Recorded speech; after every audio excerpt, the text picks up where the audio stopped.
Welcome to the Kindle Publishing System Learning Module 5, Quantity and Quality, Pricing Your Ebook to Sell. Your module objectives are to develop an understanding on customer expectation for ebooks, to develop an understanding on what constitutes the cost for an ebook, to develop an understanding on the pricing strategies with ebooks. What are your customers' expectations? It's vital that you understand your customers' expectations so you can build a strategy of how you want to price and market your ebook. Here's a few of the main expectations your customers will be looking for. Is the information in the ebook accurate? It's especially important to make sure the content in your ebook is accurate, or your days as a publisher will be short-lived. Is the ebook worth your time? Your readers will be asking themselves if your ebook is worth spending the time to read. Your content will need to grip the reader with compelling and interesting content.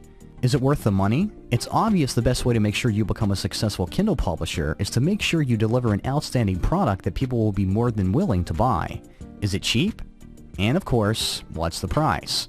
We all know that we're attracted to lower prices. The important thing to remember is to make sure you deliver the high quality along with the low price. Cost comparison. As we see in this graph, there are more items that make up the cost of printed books. Thus, the more costs incurred, the higher the price you have to charge to cover those costs.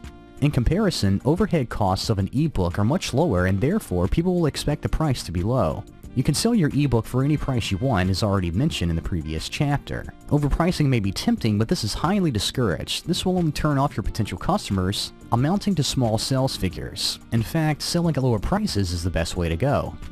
Cheap versus expensive. Next, let's look at a quick comparison of ebooks that are cheaply priced versus expensively priced. With cheaply priced ebooks, people have a biased thought on ebooks that they should be low cost. Cheaper ebooks can sell better. Business models that are based on sales volume.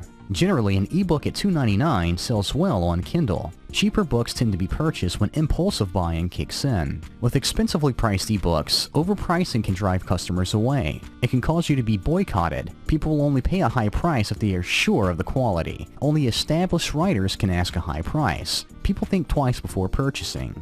Pricing an ebook is easier said than done. There is no printing, shipping, or distributing involved. As such, there is no need to inflate the price to compensate for expenses. Costs are lower, and everyone, including your readers, are pretty much aware of this. Advertising and marketing costs for an ebook are not as costly as their printed counterparts.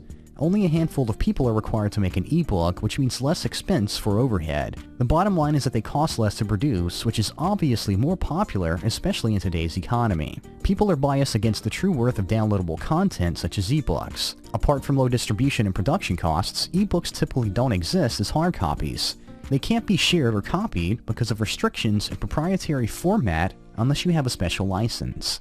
All of these things play in the back of the customer's minds. This is why they expect to pay less for ebooks. It's quite obvious that overpricing is financial suicide. The only thing it's good for is driving potential buyers away. The most customers expect to pay for one copy is $9.99.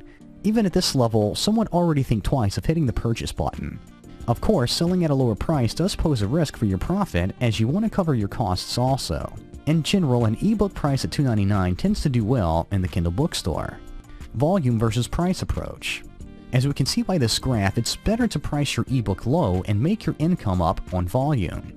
Notice how the cheaper price ebook revenues will increase as the volume increases over time, and that's what you're looking for.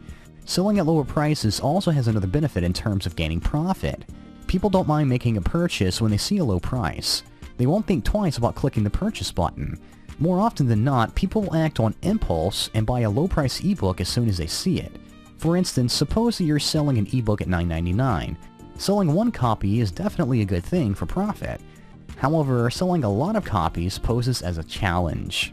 It's just difficult to convince people that an ebook is worth that much. Now, assume that you're selling your ebook at $2.99. Sell one copy, and there's not much of a difference. On the other hand, multiply these sales to 100, and you would have sold a total amount of $300. This simple example highlights one important fact. Selling at a lower price and higher volumes is more profitable than selling at a higher price with low volumes. Just simple math. When people see lower prices, they automatically consider making a purchase. This holds true for any product or service sold online or offline. Thanks for watching, and we'll see you in the next video.